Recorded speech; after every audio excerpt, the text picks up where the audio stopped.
Sir झुम्का खबर स्वागत है यहाँ के सर।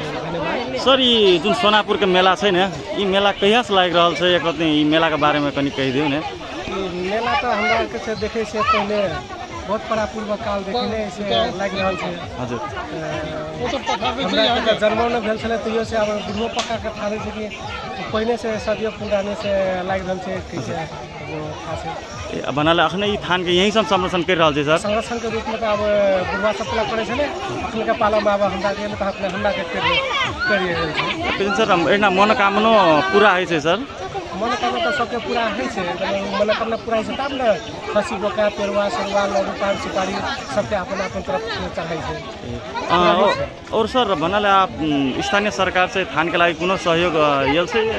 स्थानीय सरकार से वो भवन सवन के लागि तो देने से ओकरे तरफ से भवन बनल से कम सम के अपन के गाम ठाम के इच्छा सुझा के पूरा से कर रहल छे।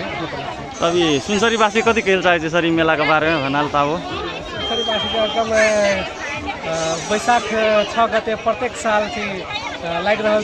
तकर लागि सबके मेला आबि के स्वागत एकदम रमाइलो कर से एंजॉय करे से सबके आनंद कल से जैसे एकदम बढ़िया तरीका से लग रहा है। ठीक है जानकारी से अंत में कुछ कहल चाहे सर भनाले अपन मन में लागल ई मेला के बारे में? मेला तो एकदम सदियों पुराने सब बढ़िया लग रहा है और अपन अब नया नया व्यवस्थित तरीका से और तरीका से अपन अब व्यवस्थापन हेतु के आस लागल है। सर धन्यवाद।